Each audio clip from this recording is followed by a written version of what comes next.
I am sorry I'm a couple of minutes late. That's okay. Thank you for joining us.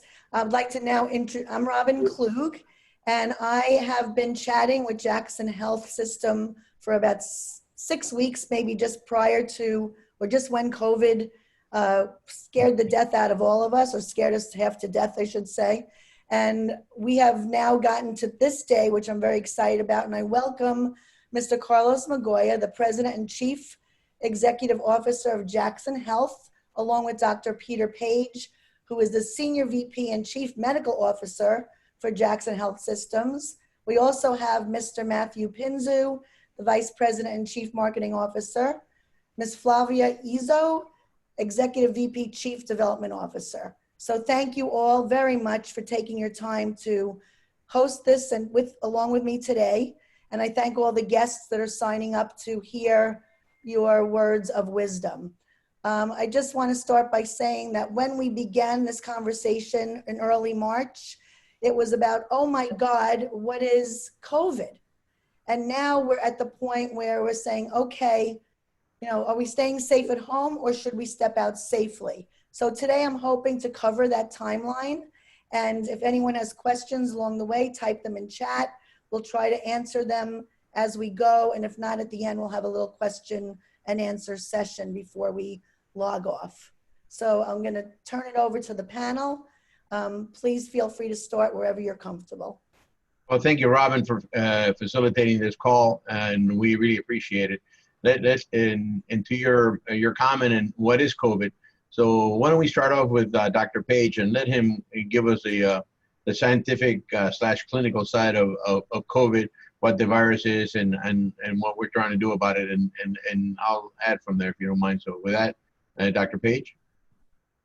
Good morning, everyone. Thank you for putting this together and asking us to join you. I'll give a little bit of an overview of COVID and a little bit of our current state. Talk a little bit about where we were, and obviously, Mr. Magoya can add to it after that point. We'll kind of see if there's any questions, but feel free to interrupt me at any point as questions arise. So COVID is, it's a coronavirus. It's earned the name, the title now, COVID-19. Coronaviruses have been around a long time. There's a lot of different variants of coronaviruses. A lot of them cause a typical common cold. This one is a variant that's been much more aggressive, and it really has gotten its aggression from our body's response to the virus itself. And so our bodies, obviously have immune systems that, try to fight off infection. And when this virus hits us, certain individuals, based on a lot of different factors, will have a more aggressive response to the virus, which then can have negative impact on us, on our bodies, by the overreaction that some immune systems are giving to this virus. It triggers a series of events within the body that involves a lot of different organs in the body. And classically, when we saw it initially emerge, it was much more of an upper respiratory infection. You heard people talking about coughs, fevers, sometimes shortness of breath, even some cold type symptoms that made it a little more difficult to distinguish from the common cold. And then we started seeing presentations that were more related to muscle aches, body aches, joint aches. And then we started seeing presentations more related to GI symptoms, abdominal pain, nausea, vomiting, diarrhea. So it's really taken a lot of different forms in different individuals. But again, roughly 80% of the patients who acquire coronavirus, test positive for coronavirus, at most have mild symptoms.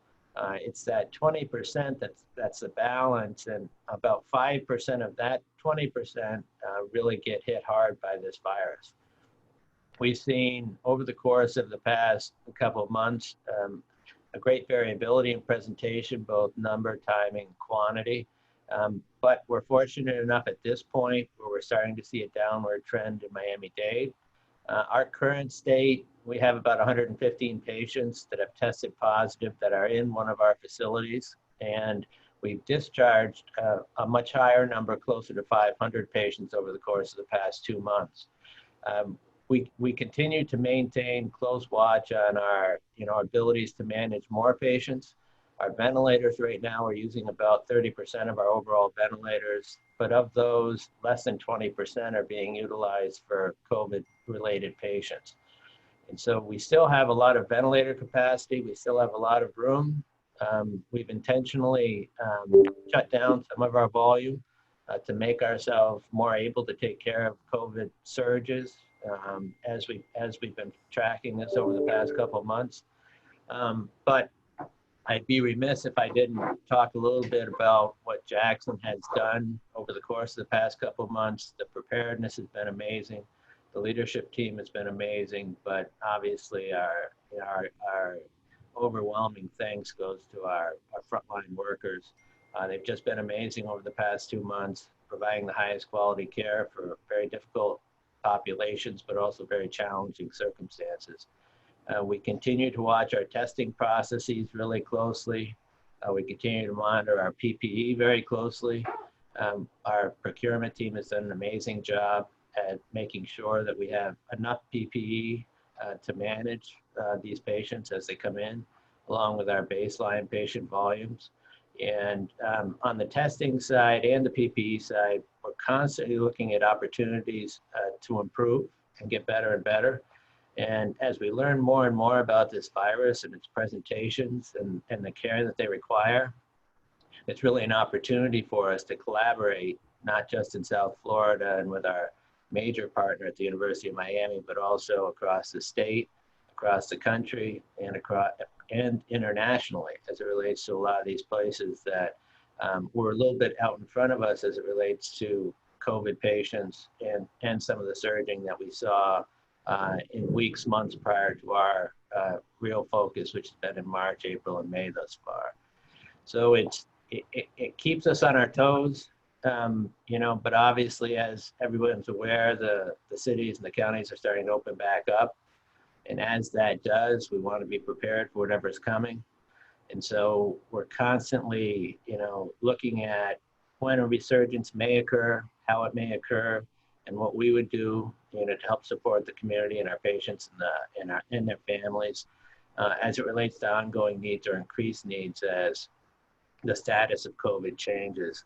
I think that one of the lessons that we've learned over the course of the past couple of months is just how much these presentations change, how much this virus changes as it relates to how people react to it, how many cases we get, how often they're coming in, how they're getting in here, the testing process, and how aggressively some of them are trying to deal with this virus and really struggling. So we maintain our support for our patients, our families, and our community, and we really appreciate all the help and support we've gotten from the community in South Florida as it relates to our ability to continue to stay on top of this very challenging pandemic.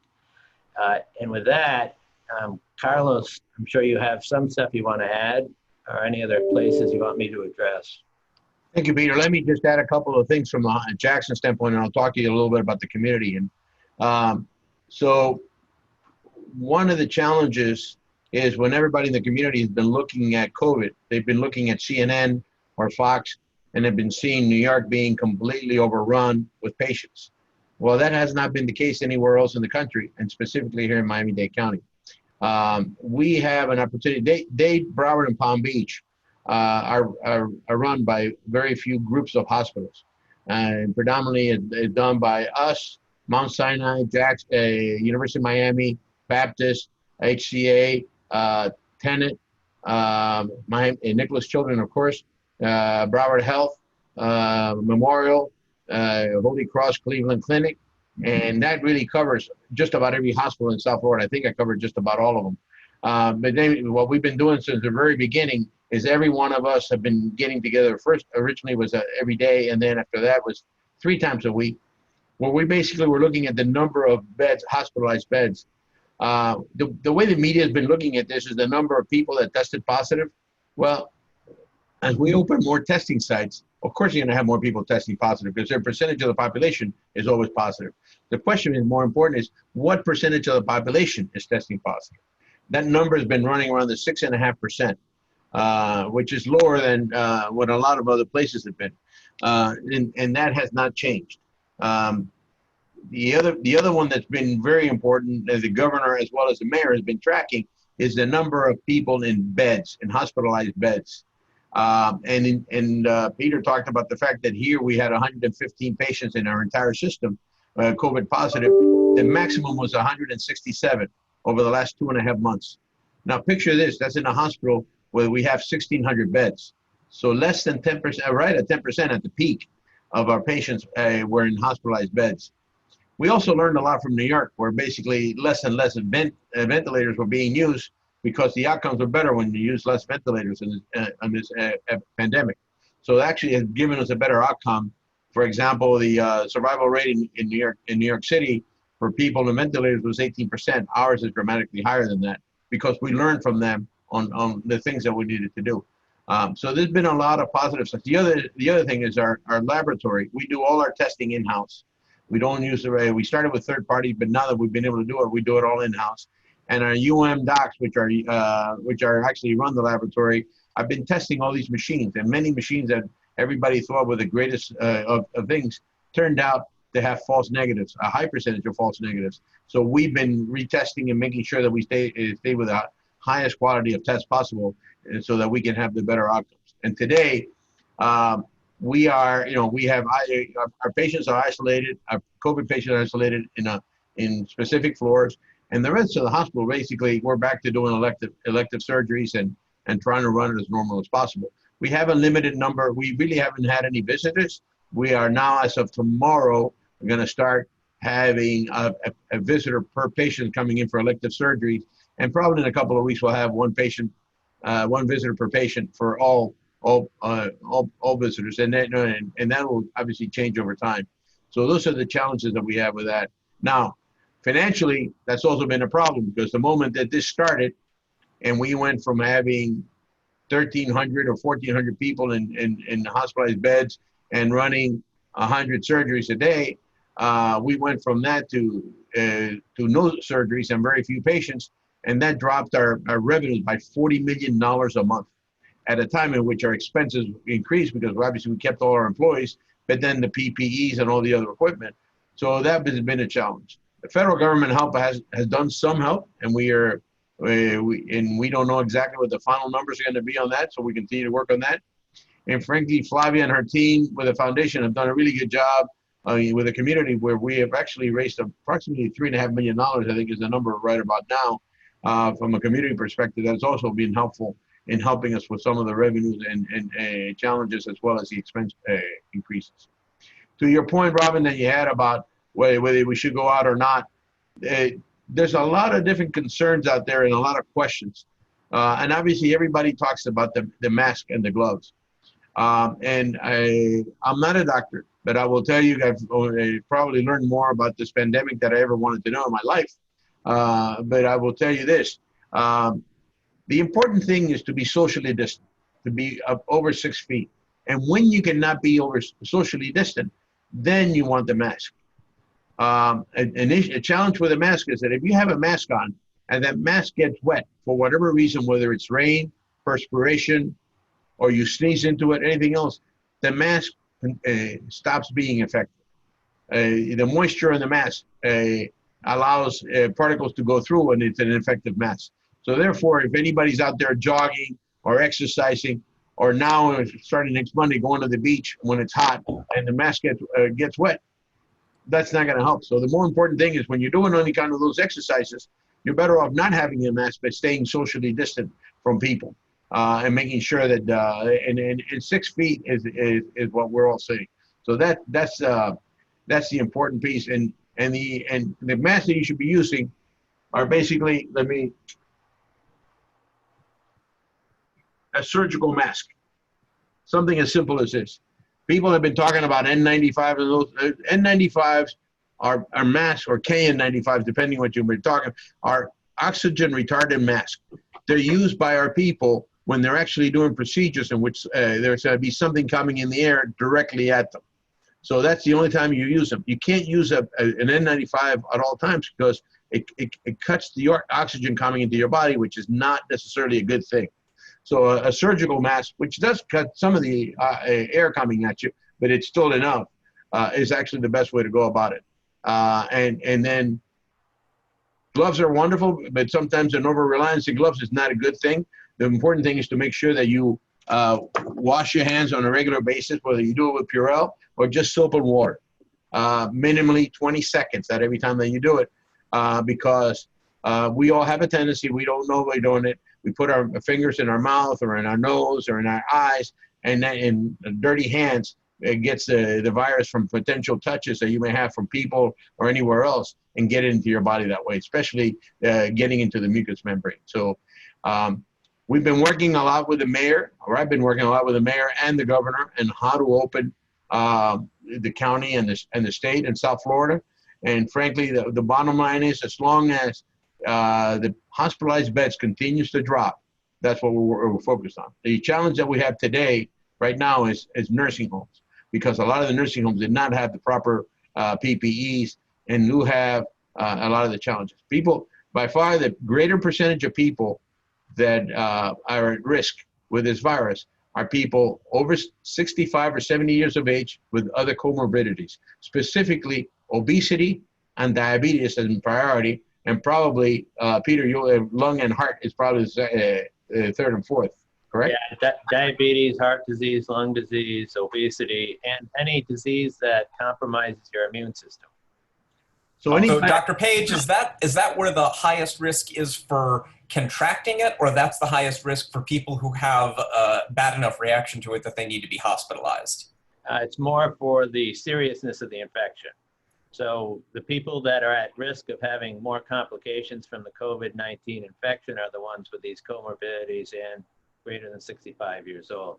The only thing I was going to add to Carlos's comments, he makes a great point about the social distancing. We really also like to reference it as being socially aware. So, you know, a lot of people will wear masks and simple masks, and they may block some things, they may protect other people from you, but, you know, you're also cognizant of the fact that, you know, this is out there and you're trying to be smart about how you interact with other people and the types of environments you get into. And so masks are a constant reminder of that. A few questions that are coming in that I can see from the participants are which tests we're finding to be the most accurate, whether we can reuse masks and what we have to do to safely reuse masks, and whether things like high blood pressure or being on an ACE inhibitor are also those risk factors that might make people more susceptible to a serious condition with it. So with the testing, we run 3 platforms primarily, currently in-house. One is called Cepheid, one is called Elitech, and one is called Qiagen. They are all very good, and they're all very accurate. And they're all nasopharyngeal swabs, typically, or oral pharyngeal swabs, where, you know, typically we go into the nostril and then down into the nasopharynx. And those are testing specifically for the virus. We do have antibody testing available, but that's more testing the antibodies you build up from exposure to the virus. So when we're trying to make the diagnosis, typically we're using one of these first 3 test platforms that I just mentioned. And they're all very good. They just have different turnaround times. We don't get the results as quickly with as we do with others. Dr. Peter, I have a question for you. I understand that the hospital was able to obtain one of the few very special machines early on that gave the result, were able to test hundreds of people and get results quickly. And I was very impressed that Jackson was one of the places in the world that got one of these very limited machines. Was I given correct information? And if yes, what was that machine? So yes, the answer to that was a machine called the Abbott, made by Abbott. Actually, President Trump talked about the machine, and we were lucky enough to get that machine because it was an immediate result, like in 5 or 10 minutes. The problem was that we tested that machine compared to our testing, it had a 30% error rate. So we have stopped using that machine. And we actually tested it. We called the manufacturer. They tried to do different things. We responded, and for about 2-3 weeks, everybody was still talking about the machine when we knew about their error rate. And eventually now they've talked about the error rate of the machine. So that's an example. Thank you for doing that, Robin. That's an example of many different things. Because remember, all of this is brand new and it hasn't been tested. So they think they got it right, and then when people are testing them, that's when you find out about it. So that's been a challenge. But we have rapid tests today. Peter can talk better about that. We have tested, depending on the situation, we can have an answer within an hour, 3 hours, and some of them, all of them certainly within 24 hours, right, Peter? Yeah, the Cepheid platform is, we generally get the results back within an hour. And so, we can use those when we need to, but again, there's a certain amount of testing capabilities that we have. And so we have to use the test based on the clinical situation, how fast we need the result back. So we've developed a whole protocol as to when we're using which test, but all three of these platforms are very accurate. And Robin, I think you may have been referring to the QIAGEN platform. That's one of the three that we are still using that's very reliable and very specialized, and that the foundation helped us secure part of that platform. I just heard there was some unusual machine that was very hard to get and that Jackson had it. Well, the QIAGEN was good point, Matt. Thank you very much. Was one that we actually flew in here from Hong Kong. It was a German company out of Hong Kong, and we got it flown in here. And I don't even know how we got everybody to go along with it at the time, and everything was difficult to get. But we got it in here, and we were lucky to do that. And that also is a highly reliable. But the one that got a lot of hype was the Abbott, which actually, unfortunately, was not that good. But we've not only been doing the testing, but we actually been looking at reliability of the testing, and which brings me to another point. A lot of people want to get antibodies done. Because they said I had a cold in December or in January, I had a fever. I know I had COVID. I want to know to get the antibodies for that. So a lot of those antibody tests right now still have a lot of not reliable numbers. We are working, and we think by the end of this week, some of us are getting more reliable on what the G antibodies, which are the ones for the immunity side, and that really tells you whether you had advanced. But all of those tests are getting better. So I think over the next week or two, you'll hear more about antibody testing and how that will be more accessible for people to really find out whether they had the virus or not, and they have developed the antibodies. And Matt, I know you had brought up a couple other questions. People do reuse masks. We typically recommend using surgical masks, as Carlos referenced. We use one a day. But in the community, people are using them, on day to day. But the big issue is that they can't be soiled, wet, contaminated. And that's what Carlos had referenced as the reasons to not reuse masks. We do see people wearing N95s in the hospital. Again, those are different masks, largely directed towards trying to minimize exposure in aerosol generating procedures. And we see a lot of people in the communities wearing homemade masks or masks they've gotten from other entities that, again, they typically will and try to reuse. But as Carlos alluded to, it's more the awareness that you're wearing a mask and socially distance and trying to be cognizant of your surroundings so that you minimize the risk of exposure. Somebody asked in the chat about how to just think about our social interactions in places like public spaces and restaurants. And I know Dr. Page started talking about that. I don't think there are going to be really hard and fast rules, because as different kinds of places open up in different situations, the guidance that we're getting from the public health experts, and obviously that our experts like Dr. Page and some of the infectious disease staff are giving, is really about being conscious of where you are. You've heard many, many times, the mask is not so much to protect you as it is to protect everyone around you. So we really look at that mask wearing, especially when you're indoors, especially when you're in an enclosed space, as a way to protect other people, kind of a show of respect. When we talk about outdoor spaces, I will tell you that my family and I went to a restaurant for the first time last week. We sat outside on a patio, and the tables were spaced pretty far apart. And as long as we felt like we were 6 feet away from everyone else, we weren't wearing masks sitting outside. I'm a runner. When I go running, I know when Carlos goes biking, he's a bicyclist. I don't wear a mask for something like that because it's going to get sweaty and it's going to be not useful. And when you're already 6 feet away from people, incidentally passing somebody on the street, even if you get closer than 6 feet to them for a few seconds, that's probably not a real strong risk factor.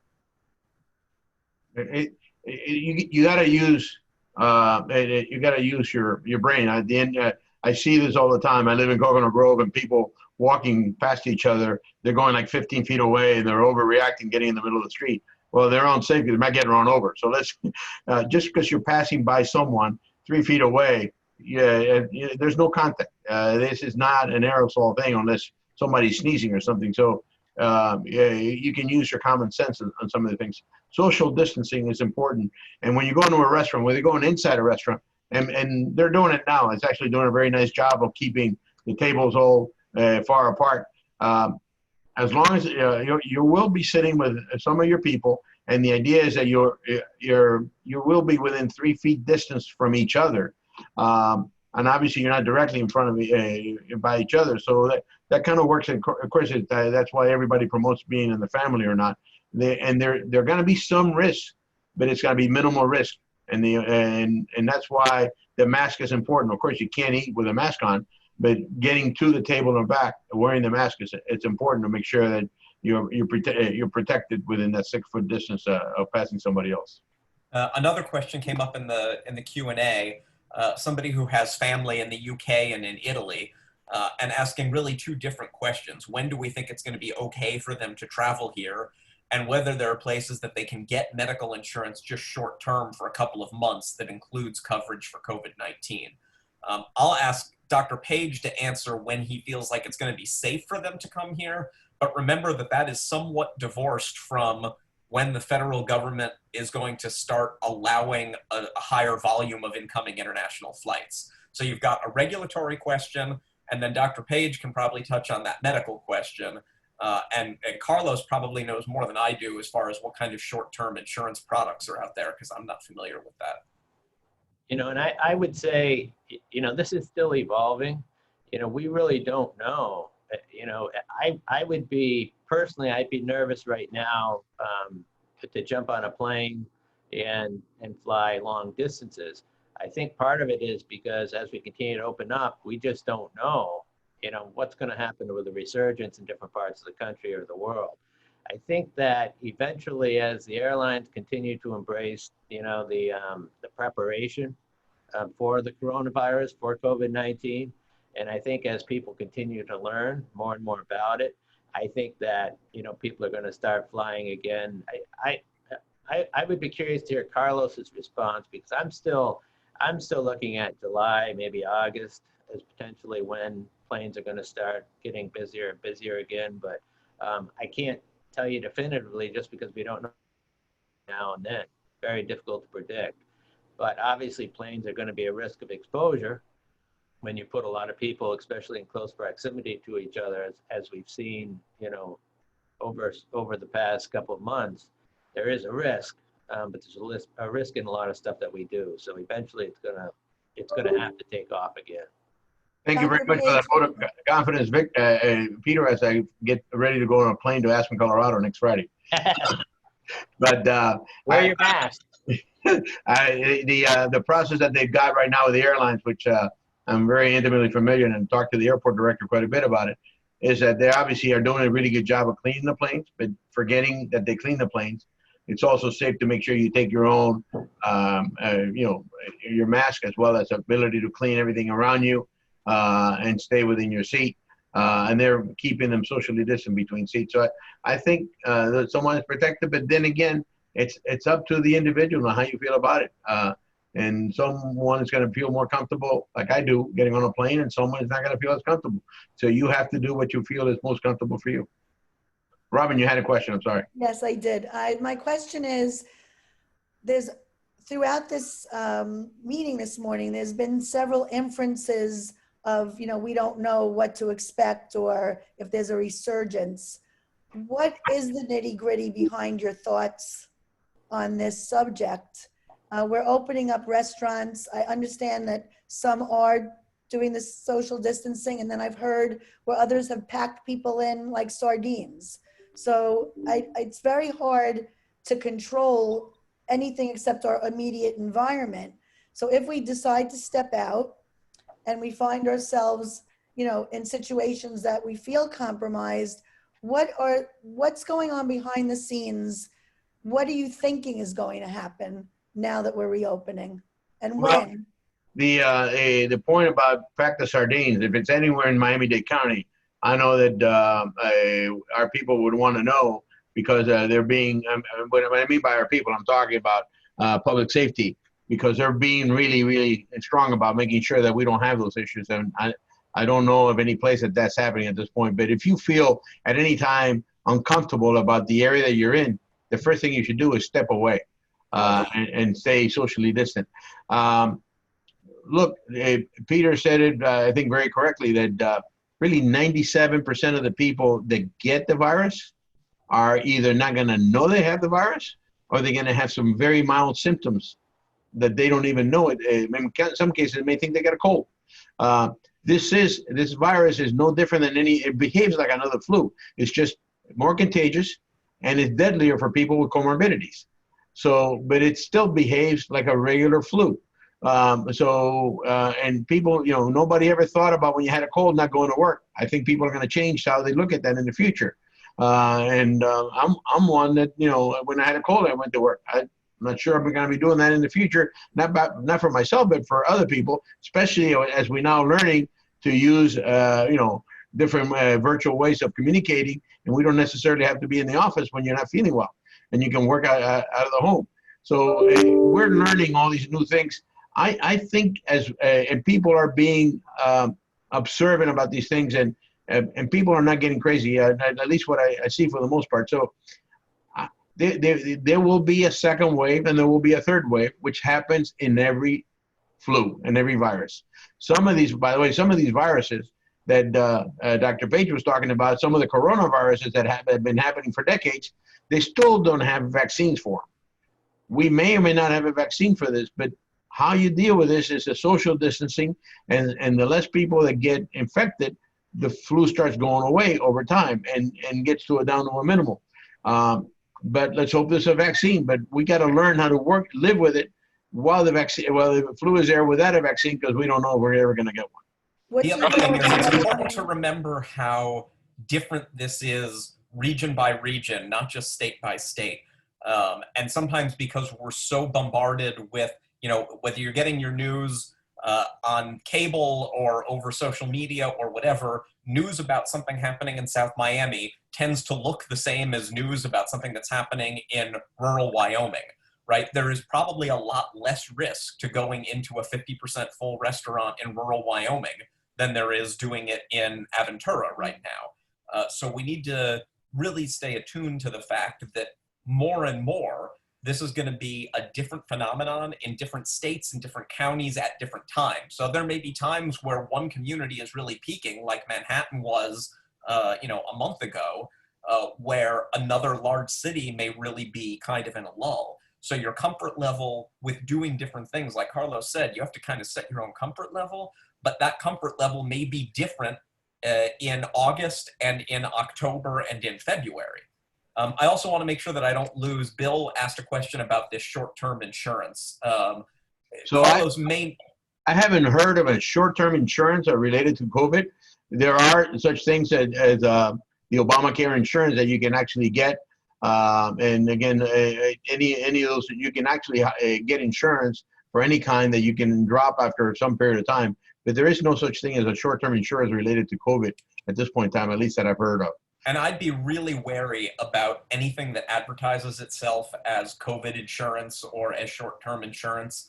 And I would check with the Florida Office of Insurance Regulation, because there are a lot of times that products try and skirt around the edges of the regulations. And then when somebody needs it, they go to find out that the coverage isn't really there. Remember that the insurance gets paid by the people that are not sick, because it's the majority of the people. So if everybody that gets the insurance is sick, it's not going to be very sustainable. So to Matt's point, I think I would be very leery at this point in time at anything to that effect. But there are definitely insurance policies out there that you can get on Obamacare that really you can get on a moment's notice without having any issues with whatever illness you may have in the past. There's a question here about an interesting question that I'll give it a shot, and I'd like Peter's thoughts on this. What are your thoughts about thermal temperature scanners and their implementation in post-quarantine society? Look, the problem with the thermal test is it can be a false confidence. Not everybody that has COVID has a temperature. And just because you can say my temperature is 97.3, I'm safe, you may still have COVID and you may still be infecting other people. So, and I know that we're using thermal testing, but that doesn't preclude anyone from having the social distancing. And this goes back to Mayor Jimenez's point that he used to say over and over again, just assume everybody has COVID.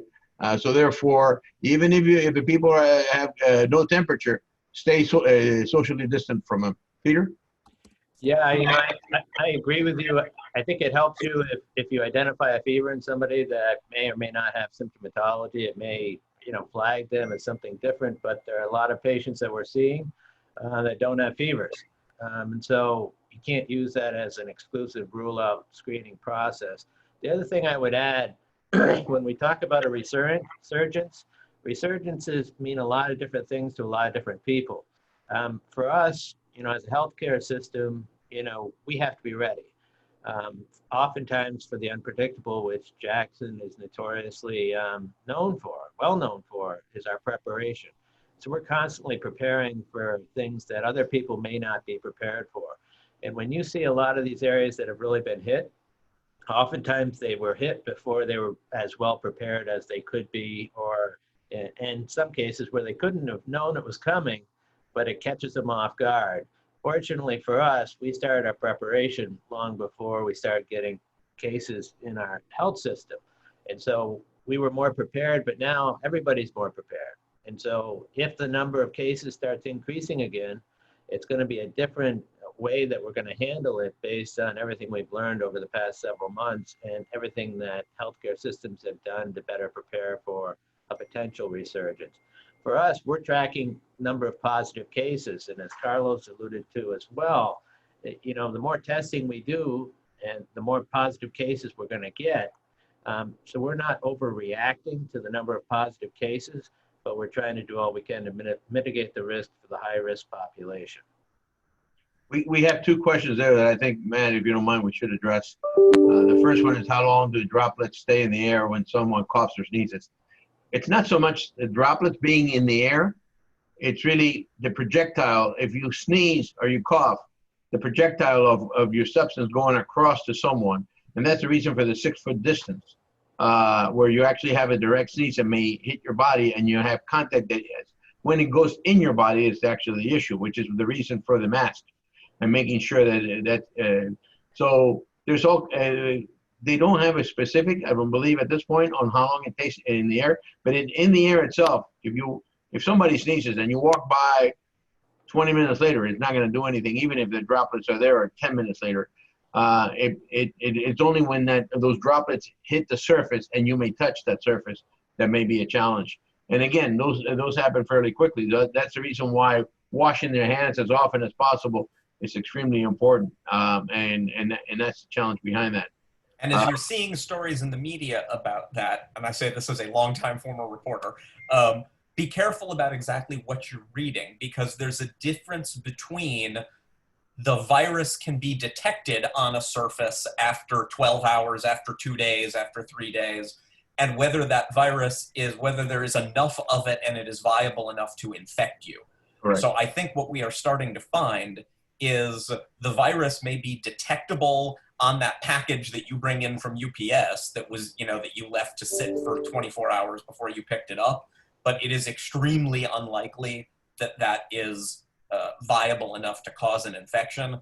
And in fact, I think there was a study of studies that looked at 400 people who were infected, and they found no evidence that anyone was infected from surface contact. And I think one of those 400 looks like it occurred outdoors. Joyce had a question about enforcing masks in businesses. There is a mayor's executive order as well as a governor's order that says if you're inside a business, particularly retail places, restaurants, you must wear a mask. You must wear a mask unless you're actually sitting down to eat. That's the only time you're not allowed. You don't have to wear the mask. and pools, by the way, which will open next Monday, if you're on the decks, you have to wear a mask. If you're in the pool itself, you don't have to wear a mask. For the previous point that we previously mentioned, that obviously you get in a pool, the mask will get wet, and you don't have a mask effective anymore. But Broward County is slightly different on that. Broward County is not requiring masks on pool decks as long as you are 6 feet separated. okay, but and that's the case here as well. They will, if you look at the rule from the county, it talks about wearing a mask when you're within 6 feet. Nowhere do you have to wear a mask in Dade County if you're more than 6 feet socially distant. They talk about socially distant first and wear a mask if you're going to be within 6 feet. That is the actual definition of the rule in Miami-Dade County, which is the same in Broward, by the way. Thank you for that correction, Matt. And then I see there's another question in the chat about how long masks and social distancing are going to just be part of our lives. And the answer that I think we've heard over and over again, nationally and internationally, is until there is either a safe and reliable cure for it, a safe and reliable inoculation against it, or enough evidence that having it, surviving it, that the antibodies will actually last more than 6 months or a year, we may get to some level of herd immunity. But I think, I think until there is an inoculation or a cure, we can be looking at 12 to 18 months of this. Yeah, I think what's going to happen is, and remember, we're going through stages on how we open up businesses. Even the stage we're going in right now of opening restaurants and beaches and hotels and so forth, it's only one phase. So we're going to be wearing masks for a while as we're opening all these phases, because it's not when you open it, it's 2-3 weeks later that you find out whether by that opening, whether you actually increase the risk. So the monitoring of hospitalized patients on COVID will be a lot of the barometer on what that does. And as we're going through all these phases, we're gonna need to know until we get a vaccine. But in the meantime, I think you're gonna have minimally 4 to 6 months, if not 12 or 18, like Matt said. But it's gonna be slowly going away as we find out exactly where we are with the virus. Peter, there was a question in the chat that I think would be good for you. Actually, 2 questions. First of all, should people over 65 be getting flu shots? I think our answer is going to be everybody should be getting a flu shot unless it's medically contraindicated. And then the question was if you know of any good vaccines in the works. I know that's a very preliminary thing. Maybe you can speak to that, but also speak to what you're seeing at Jackson as far as treatments for people who are hospitalized, what appears to be effective. Yeah, so obviously we encourage vaccinations, not just in the greater than 65 age group, but that is a high-risk age group. So, unless it's contraindicated, as Matt already alluded to, we're big proponents of vaccinations, and for the Pneumovax vaccination as well. I think that we have to wait and see how this vaccination develops. It's being tested in a lot of different places across the world, and there are human trials being performed now. I've seen several that look like they're very promising, but again, it's pretty early. And as we've been trying to reinforce throughout this discussion, this is still changing. This is evolving. We're learning more and more about it. We're learning more and more about treatments and testing. And we just have to be ready for, kind of the changes that may come based on the more we learn. When you talk about vaccines, we're going to see vaccines, and we want to see, obviously, the vaccine generate the needed impact on the virus and make sure and see how long it lasts for.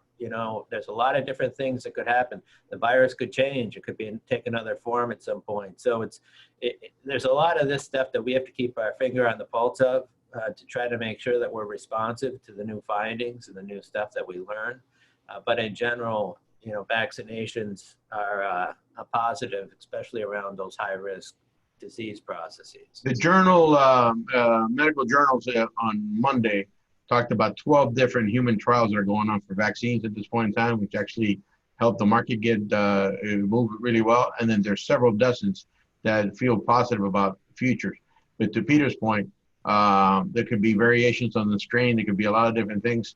So I think let's hope we get a vaccination, but we got to continue to work on the social distancing and the things we're doing to reduce the virus without a vaccination in the meantime, because typically a vaccination takes 6 to 8 years. Getting a vaccination in a period of time like this, which would be 6 months to a year, it's never been seen before. I'm not saying it can't happen, but it could happen. But we got to continue to work on the social distancing and get out of the virus on the traditional, natural way rather than just through vaccination. There's I have another a question in question. the, oh, sure. I've been trying to ask you a question, so hang on. Thank you. I have a question. With all of your knowledge about vaccine development, the next question comes logically is, okay, so we're rushing a vaccine. Would you recommend being one of the first people to try it, or would you say that's risky as well? Well, I think we have to wait and see what the studies come out as. There are people who are getting them. And so they're learning a lot from the people who are on these first line trials, to see how their body responds, to make sure they don't have adverse effects, but to make sure the required or the impact that we want it to see actually occurs. So I think we need to see what they learn over the course of the next few months as they continue these human trials. I think that we're going to have a pretty good idea whether or not it's safe before it's offered out there to anyone to choose to participate. I think the question is going to be, not just safety, but efficacy. And so that's going to be something that we have to see how the trials pan out and how the studies pan out. Well, thank you for that, because I think a lot of people that I speak with, are anxious for a vaccine, yet at the same time saying, well, I'm not going to be the first one to get it because we don't know if it's going to be safe or not. Before we wrap up today, I'd like to ask a few more questions on behalf of questions that I'm getting on my phone. But can we touch a little bit briefly on what we're seeing with children and COVID? And a lot of children under 2, they don't have to wear masks, yet we see that children are getting affected in small amounts, but yet they still are. Robin, if you don't mind, I have to sign off. I have something I got to do now, and I apologize. Okay, I have one question for you before you do, and thank you. Dr. Page is unequivocal and mad to deal with it, but go ahead. The question for you is, will you come back and do this again? I'm happy to do this anytime. Thank you. Flavia knows that, but thank you very much. Thank you very much. Have a wonderful day. Sorry that I had to leave, but I That's apologize. okay. Bye. Thank you. So, Dr. Peter, you were going to talk about the children and the MISC. Yes. So thank there's you. there's a syndrome that's developed, and it's called the multi-system inflammatory syndrome in children, otherwise known as MIS-C. And it's an interesting syndrome, and it presents in a lot of different ways. A lot of the classic symptomatology that we're seeing across the country right now really relates to the GI system. People are coming in with unusual abdominal pain, sometimes with diarrhea, sometimes with nausea, obviously fevers. The interesting component has been the rash feature. And so as this emerged, it presents in an appearance like a disease that we've known about that's relatively rare, but we've known about for quite a while in pediatric population called Kawasaki's disease. And when this hits, there's been some studies that show that there is potentially a link to COVID-19. Now that's still not definitively been proven. And there are some, because it's such a variable presentation, not everybody comes in with the same symptoms. And some people come in with unusual symptoms that you would never think are this syndrome, but end up turning out to be the syndrome. It's not really anything that we can say is a classic, the person develops right lower quadrant abdominal pain, as we see with appendicitis, and that's a classic presentation. So having said that, we are seeing these emerge in a lot of different age populations, starting from the very young. We're seeing some now in the early 20s that people are presenting with this type of a syndrome. Some kids get really sick. The majority of kids, do well with it. Kids have been very resilient to the COVID-19 virus in general, but also they're pretty resilient to this syndrome. Part of the problem is that we have to have our attention being closely paid to these atypical presentations in our emergency departments, our clinics, and our hospitals. So we've been doing a lot of education with our staff about watching out for anything that could be presenting like this. But as you've heard, a lot of the information that's come out about COVID-19, especially early on, was, well, it doesn't negatively impact kids. Well, it can. And we've seen cases where kids have gotten very sick from COVID-19 in and of itself. This multi-system inflammatory syndrome is a little bit of a variant. And again, it seems to be your body's response to potentially this virus.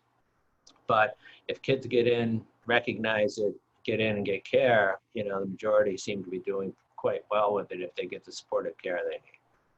So in summary, it kind of sounds like this virus is like playing Russian roulette. It's just where the ball is going to land and how your particular body is going to react to it without really knowing ahead. Well, and I think it's a virus that we didn't know a lot about, as it relates to the COVID-19 component. We've known a lot about coronaviruses in general, but this one's a little bit different. It could be for a lot of reasons, but we continually see different presentations, different symptoms. We see a lot of different responses to different therapies. We see a lot of different age populations that get it. We see sometimes healthy young people get very, very sick. But obviously the population that appears to be most at risk are those greater than 65 with the comorbidities that we had mentioned and Carlos had mentioned previously. Well, thank Someone you. in the chat is asking about lockdowns and how long they should last and are they useful. And I think there are a couple of schools of thought on that. The one that you really heard most when this first started was about flattening the curve. And flattening the curve, the purpose of that was to make sure that hospitals like ours didn't get overwhelmed. Because what happens when you top out a hospital's capacity, and this is what happened in Italy, and to some degree may have happened in New York, is once you don't have enough capacity to take care of everybody at the level they need care, then not only are the hospitals just overwhelmed, but now, if Peter and I both need the same piece of equipment and there's only one, now you have to decide whether Peter or I is going to get that equipment. So not only are you having more people get it at the same time, but you're going to have some people who aren't able to get the level of care they need because it's not available. I think it looks like in most communities so far, we have not gotten to the point where we're maxing out the capacity of the hospitals. The other school of thought on this is that you want to keep lockdowns going to some degree for as long as you can until you get to some kind of vaccine or really effective therapeutic for it. And that could be a whole other discussion with public health people and with psychologists, because there's some indication that, the longer you lock people down, the less effective a lockdown gets. In fact, if you want a great piece of trivia for your next Zoom cocktail party, the word quarantine, the etymology of that word is 40 days. The whole point was that you would do a lockdown that from the beginning was very, very defined, and that if you told people it was going to end after that time, that people would be more likely to comply with it. Whereas if people just thought it was going to go on indefinitely, some people are going to get tired of it after 2 weeks, some people are going to get tired of it after 2 months. So this is another kind of thing where everybody's going to have to use their own judgment about what they're willing to do. The government can tell you that buildings are closed. They can tell you it's illegal to do something. They can't force you to go do pretty much anything. So they can say that the restaurants are open again. Whether or not restaurants open and stay open depends on how many people go to the restaurants in those first couple of weeks. We've got lots of friends who own restaurants, and they can't afford to open at 25% capacity. So I think that's just going to be another one where we're going to have to see what happens with the vast majority of people, and everybody's going to have to make their own decisions about what they're comfortable with. In fact, Esther had a question about this in the chat as well, about dating in the era of coronavirus. And it's just going to be like, when's the first time you have people over for dinner, right? It kind of depends on how well you know those people, how much you trust those people, and how much exposure they've had. My 70-something-year-old parents are going to come to town hopefully in a couple of weeks for the first time because they want to see my 10-year-old daughter. I'm perfectly happy having my 10-year-old daughter go see them because my daughter has been in quarantine since this started. I may not go see them because I've been going up and back to the hospital some. So I've been out in the world a little bit more, and I'm probably at higher risk of bringing something to their house. That's very good advice. Thank you, Matthew. If there's not any further questions, then I just would like to, again, thank the people that were on this call today, starting with Mr. Magoya, the CEO, Dr. Peter Page, the Chief Medical Officer. Matthew, you turned out to be a great asset, and thank you so much because you really did a great job in facilitating this between the questions and the chat. So this is Matthew, the VP and Chief Marketing Officer. Thank you. And just one last question. People have been asking me, what can they do? This is a public health system. It is a nonprofit, and people have been asking me, what can they do? So if Flavia has just a minute to kind of share some information briefly, I would love to hear from her before we close this meeting and thank everybody for joining in. And I'm very much hoping that Dr. Peter Page will come back on again with me and all of you, because I think I'd like to check back in about 6 or 8 weeks and see where we're at now. And I think all the people that are on this Zoom would be very interested to kind of follow it. So is everybody game for a future visit? Absolutely. For sure. Okay, great. Thank you for having us. Oh, it's my pleasure. I was getting a lot of great information from Betty, and who's with the foundation. And it just dawned on me to, it had to be shared. So this was my platform for sharing all this information that I consider is coming from extremely trusted resources. So thank you. And Flavia, if you could just take a moment and answer what people can do. Sure. First, let us thank you really for putting this together and hosting this. We're grateful for the opportunity, and I think it's been fantastic in all of the questions, and we'd love to be able to follow up and do it again in 6 to 8 weeks. But briefly to tell you, our role at the foundation during this pandemic has been really to work with the system and the community and try to fill whatever needs we were able to fill. Anything with regards to personal protective equipment, medical supplies, some testing equipment that you talked about, additional resources with regards to housing for staff on the front line that didn't have the ability to go home, really didn't want to risk infecting their family members. And then obviously raising funds. Carlos talked about the financial crisis that our healthcare system, along with others across the country, were facing with the lack of elective procedures. So to really step in that role and kind of fill that void and that gap is what the foundation has been doing. And we've made some really great partnerships and made some really great strides. And like you talked about, we're a little over $3.5 million in cash contributions and probably closer to $4 million in in-kind donations, right, with some of that housing and the personal protective equipment. So if anyone is interested in continuing to help us in that effort and support us, please feel free to reach out to the foundation, and we'd be happy to work with you and host things like this and get other individuals involved, and more support, and obviously financial support is always welcome. So we're grateful for the opportunity. Robin, if I could just add one thing to what Flavia said, which is so true, because we're part of Miami-Dade County government.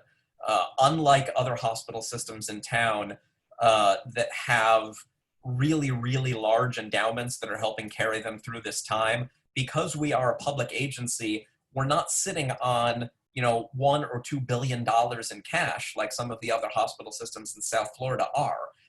All of the surplus that we make any given year gets drilled right back into our programs and to our staff, so that we always have the best doctors and the best nurses available and the best programs and the best facilities available for our community. But when you look at a system like ours, with about a $1.8 billion a year budget, and that our surplus in any given year on that budget is somewhere in the neighborhood of $5, $10, $15 million if we have a good year. A hit like this is a body blow. And so far, Carlos has been really committed to two main things: not compromising the level of care and not hitting the paychecks of the nurses and the doctors especially. We've been fortunate that so far we've been able to do that, but I will tell you that at the height of this, when we had no elective procedures going on, we were losing $1 million a day just because our expenses are high to run a teaching hospital like this. So the work that the foundation has been doing, Robin, the work that you do when you help bring attention to this and focus on our institution, that's the reason that Jackson has been able to survive for 102 years in this community. And if we're going to be here for the next 102, it's going to be because of meetings like this, where we help educate people, not just about what's happening in the community, but the role that Jackson plays in it. So thank you for that. Thank you again, everyone. I would like to also I'll reintroduce myself. I don't even know if I introduced myself.